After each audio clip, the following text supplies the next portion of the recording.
Assalamualaikum warahmatullahi wabarakatuh. Selamat sore.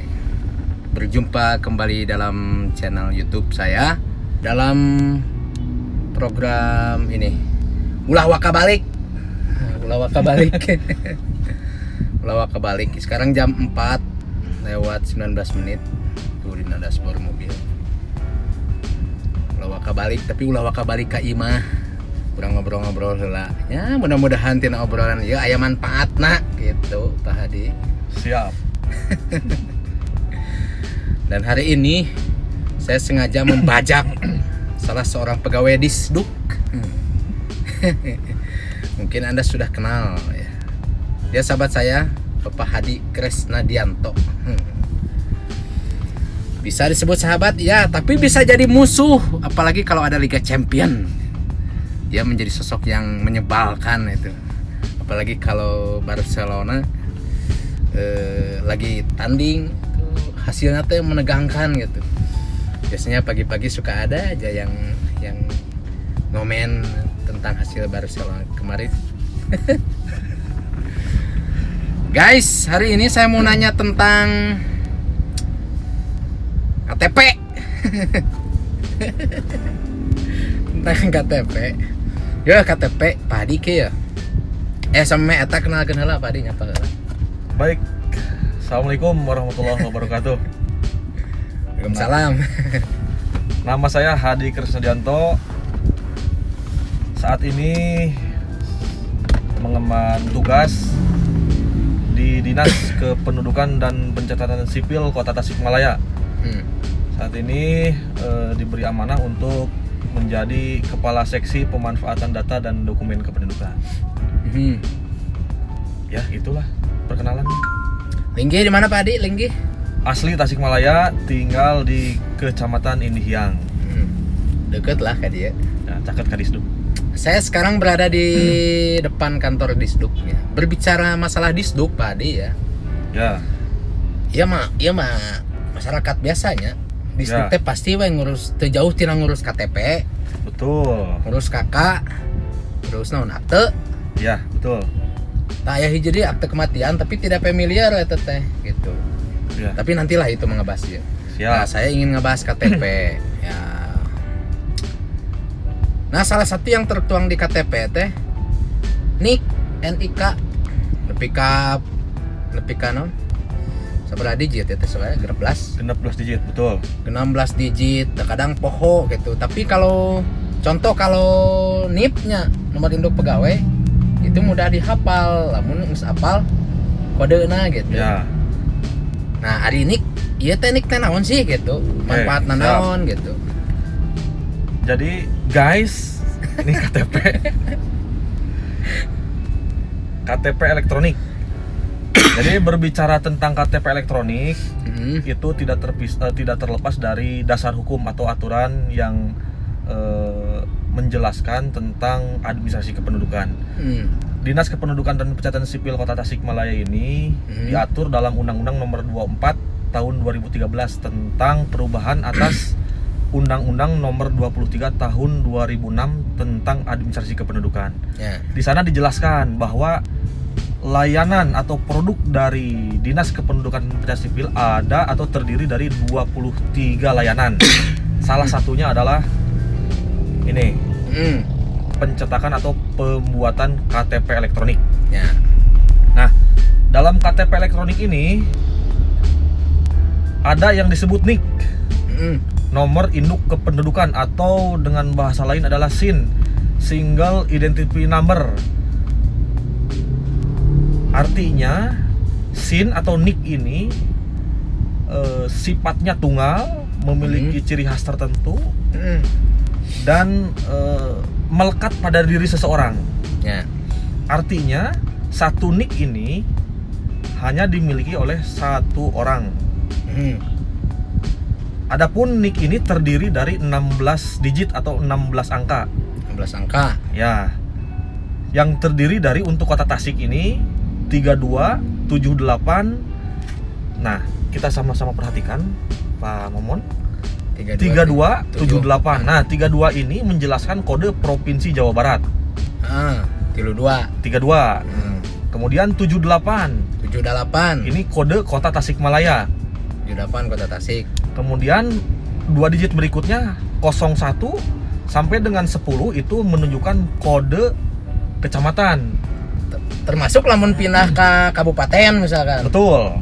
Nik tetap nik yang ini tidak berubah. Oh gitu. Jadi iya teh tempat di mana pertama kali direkam. Betul.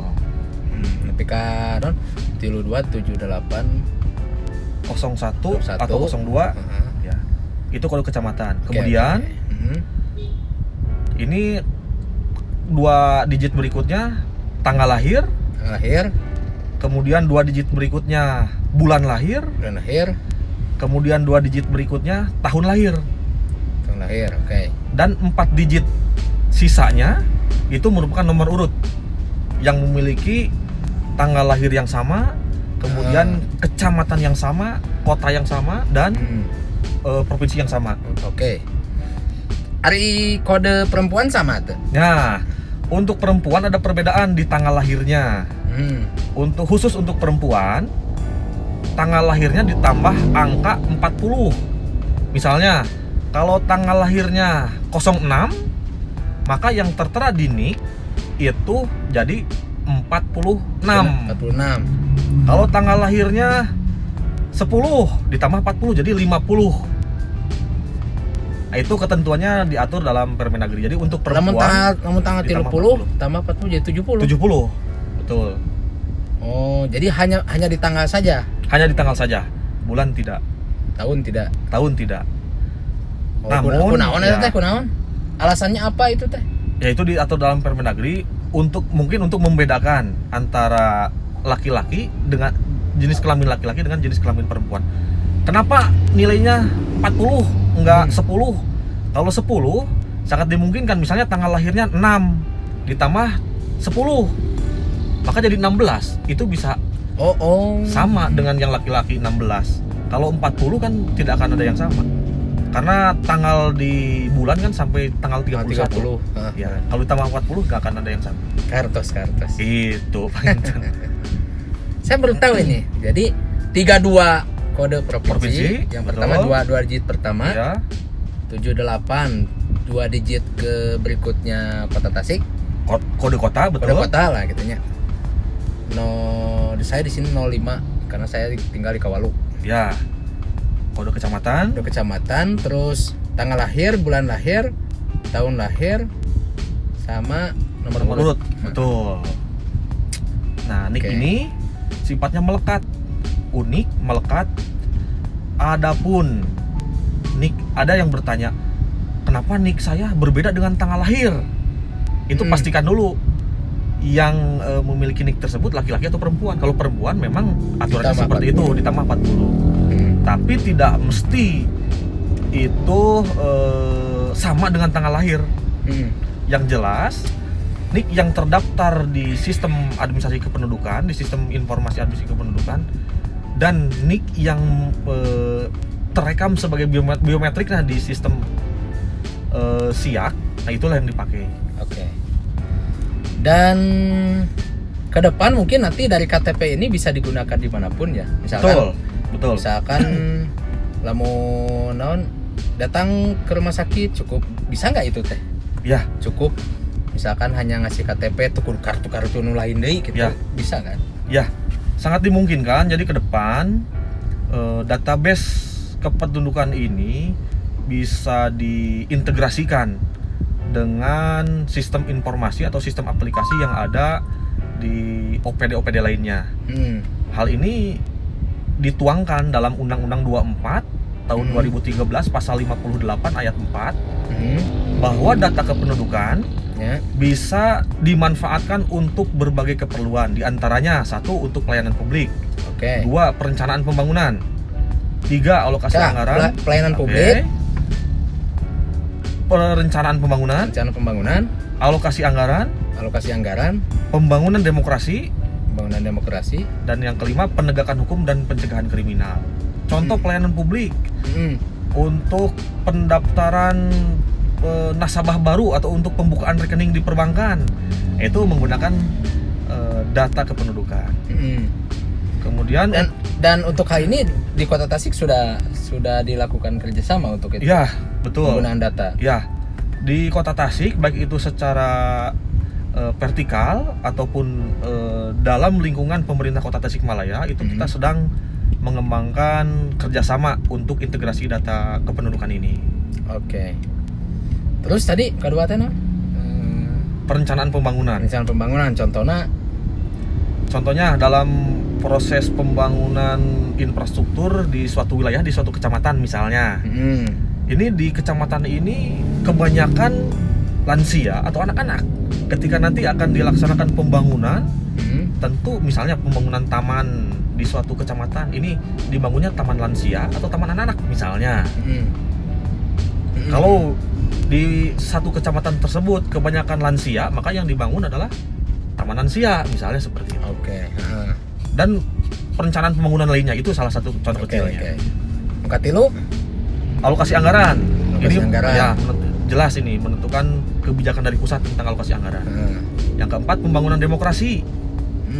Saat ini kan di KPU maupun Bawaslu dalam hal pemilihan umum ini menggunakan data kependudukan sebagai basic data sebelum nanti dilaksanakan coklit ke ya. Okay.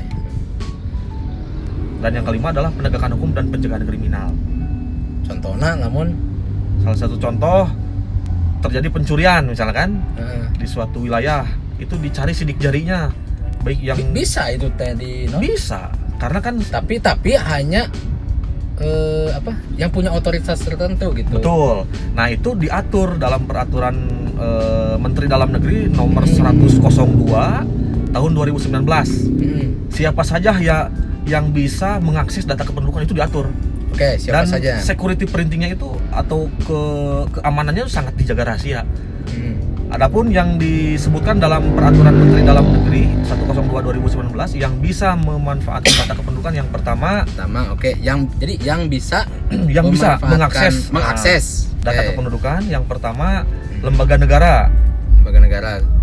Ya, badan hukum di negara Indonesia kan banyak ya.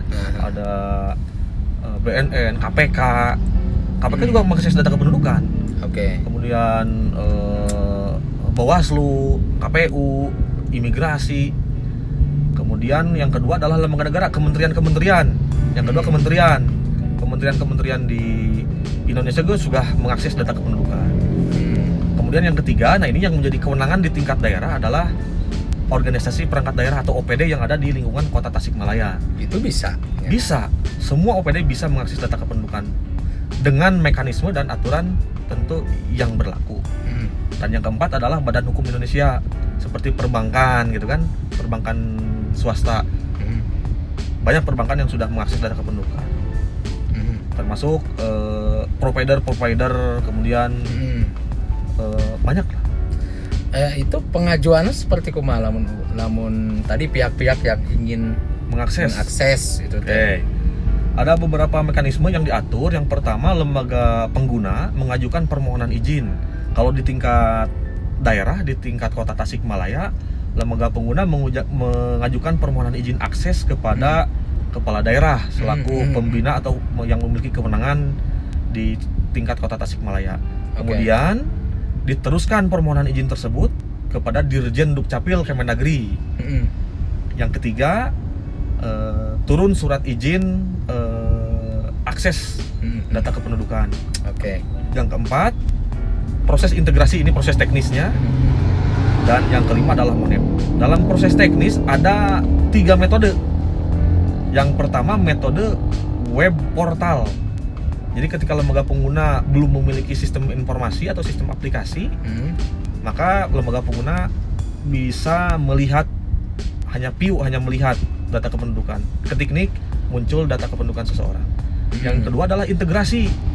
Ketika lembaga pengguna sudah memiliki sistem informasi, maka sistem informasi tersebut bisa diintegrasikan dengan sistem informasi yang ada di Dukcapil yang namanya sistem aplikasi DWH.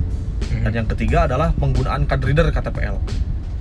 Tap atau tempel KTP elektronik, maka akan muncul data yang dibutuhkan.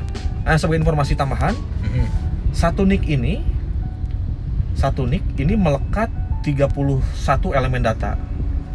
Ada nama, tempat tanggal lahir, jenis kelamin, alamat, RT, RW, kelurahan, kecamatan, agama, status perkawinan, pekerjaan, kewarganegaraan, kemudian nama orang tua dan lain sebagainya. Itu ada 31 elemen data dan 5 data itu dilindungi atau dirahasiakan oleh negara. Oke. Gini. Non. Itu mengenai penggunaan data. Satu aja terakhir lah, Pak Adi. Siap. Ari kartu keluarga teh kunaon jadi warna bodas, bener teh. Betul. Kakak Betul. jadi warna putih, nggak warna biru-biru kayak gini, ya teh dalam rangka apa? Terus seolah-olah kan jadi kayak kertas biasa gitu teh. Betul. Legalitasnya teh kumaha gitu. Betul. Kumaha teh? Jadi memang mulai tahun 2020 ini, kalau nggak salah di pertengahan tahun 2020 ini turun Permendagri 104 2020 dan 104 dan 109. Nah, Permendagri ini mengatur tentang yang pertama bahwa penggunaan security printing yang sebelumnya menggunakan security printing untuk kartu keluarga, akte kelahiran, akte kematian. Nah, sekarang hanya menggunakan kertas HPS A4 80 gram. Dan yang kedua, untuk tanda tangan atau legalitas di kartu keluarga dan juga di akte kelahiran dan akte kematian, itu sekarang menggunakan barcode. Tidak tanda tangan basah dan cap basah. Tujuannya untuk penggunaan kertas HPS A4 80 gram. Yang pertama adalah untuk penghematan anggaran. Dan yang kedua, untuk mempermudah masyarakat bisa mencetak di rumah seandainya nanti kita sudah menerapkan pelayanan secara online. Jadi memang layanan kependudukan ini didorong sesuai dengan amanat dari Pak Dirjen untuk bisa dilaksanakan layanan go digital. Jadi semua serba elektronik, paperless lah gitu. Paperless gitu. Jadi memang dokumen kependudukan nantinya yang terpenting adalah tersimpan dalam database atau sistem informasi administrasi kependudukan dalam aplikasi SIAK. Adapun dokumen cetaknya itu bisa dicetakkan di rumah masing-masing. Jadi Pak Kadis ya mau ngagudruk ya kan? Wow, ayeuna. Biasanya memang sehari bisa ratusan lembar kartu keluarga dan juga akte kelahiran. Tapi sekarang can ngecap gitu kan. Betul, tapi sekarang sudah paperless. Luar biasa terobosannya, mudah-mudahan ini juga membantu masyarakat, juga membantu pemerintah untuk mempermudah. Mungkin juga ke depan mah KTP gak bisa wae kan? Ya, mau kieu gitu atau kumaha gitu. Mungkin ya akan lebih mudah gitu. Betul, sangat dimungkinkan suatu hari nanti KTP misalnya yang sekarang terdiri dari beberapa elemen data, ke depan hanya nik dan foto saja sangat mungkin. Sangat mungkin, tapi tapi entah kapan gitu. Bahkan ke depannya bisa saja tanda pengenal atau identitas seseorang itu cukup iris mata dan juga sidik jari. Ini sudah menjadi tanda pengenal seseorang. Tentunya harus ada alatnya kudu canggih heula kan, semacam itu. Nun aya mogaan aya nama card reader gitu. Sudah harus disiapkan infrastruktur, tapi masih jauh. Itu masih PR lah. Oke, saya rasa gitu dulu. Udah sore ini Pak Adi. Oh, siap. Oke, sekian dulu Pak Adi. Mungkin Pak Adi juga masih banyak urusan. Terima kasih sudah sharing berbagi. Lumayan 20 menit ada transfer pengetahuan.